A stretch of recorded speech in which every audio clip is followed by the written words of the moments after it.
Today we have a Bollywood-inspired menu.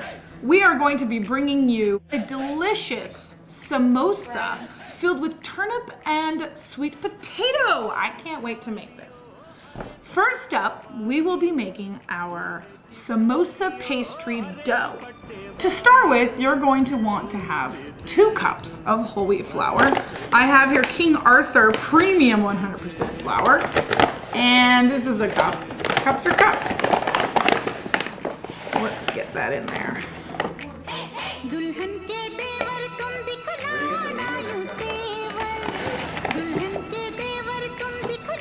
cups. Teaspoon of salt. And we're just gonna stir that together. Next, we will add 2 tablespoons of our vegan butter to give it some delicious flavor.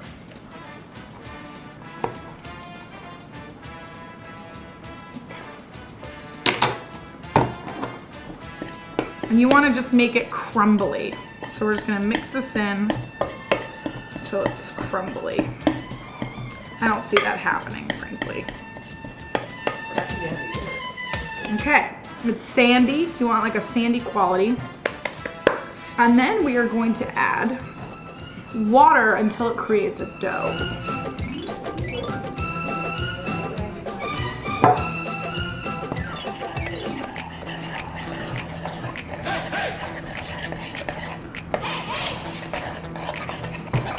As you can see, now it's sticking together.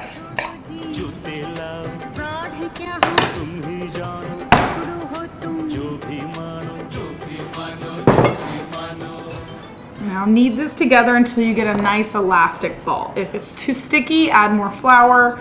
If it's too crumbly, add more water.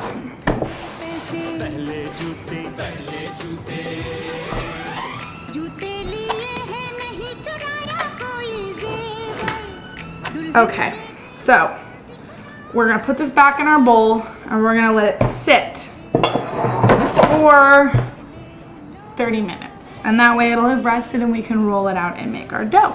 For the samosa filling, we are gonna start with some frozen peas that we've been thawing and letting hang out. I'm gonna try maybe a cup of peas. We also have some boiled turnip and sweet potato. So we'll take our turnips and we're going to cut them. We're going to cut them into small, sort of maybe 1/2 inch or 1/4 inch cubes.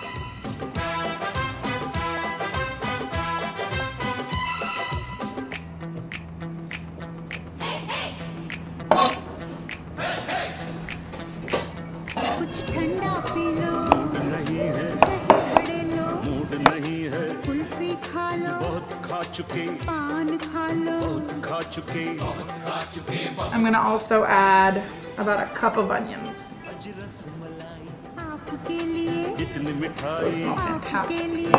And we are going to make 1 chili chopped. Chili chopped. Now be sure not to scratch your nose after sucking all of that while you're cutting this, because then you'll cry. It's tragic. And we're gonna have a little bit of cilantro, which is also coriander.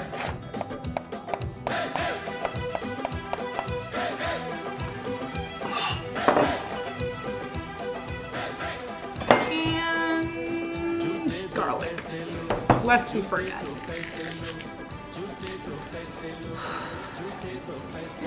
Okay, we're gonna use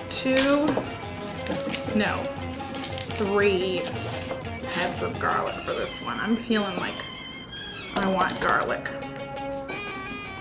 So here we go. 3 heads of garlic in here. Mush that.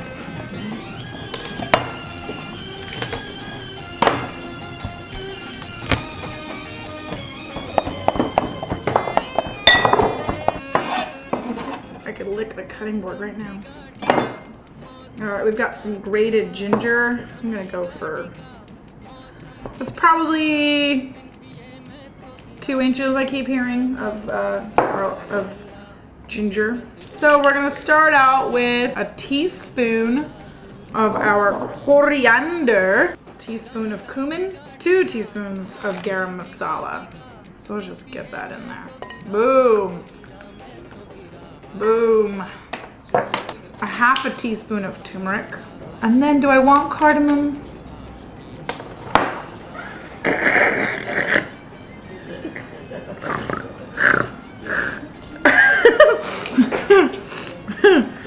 We're gonna add a quarter.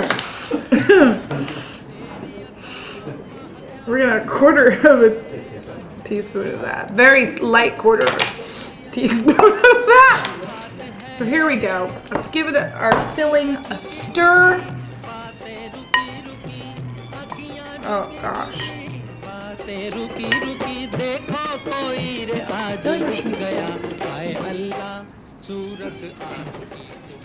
I think that's a teaspoon.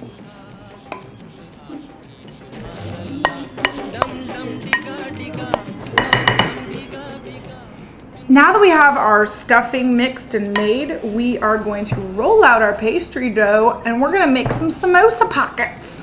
It's gonna be fun.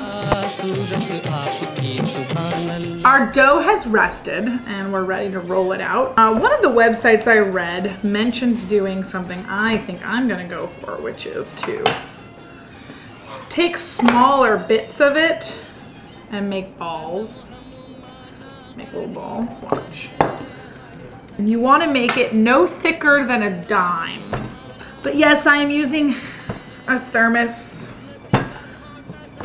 because I don't have a rolling pin. So now that you have a circle that's a little bit long, you're gonna cut it in half. Cut it in half. Just make a nice fluted edge. Now you got yourself like an ice cream cone, right?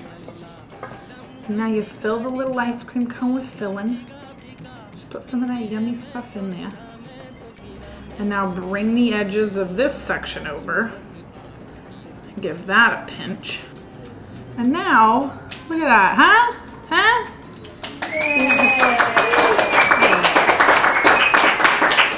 You got yourself a little samosa. Now we're just gonna make, I don't know, 30 more of these and put them on our baking pan.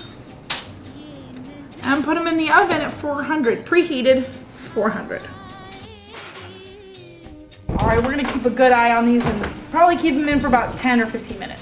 Our samosas are done from the oven, and we're gonna check those out. They're not very pretty. I think if we had coated them in oil, they would have looked much prettier. So if you're going to bake your samosas, I highly recommend giving them a little coat of oil. Let's plate up. We have our baked samosas. Let's give those a cut in half.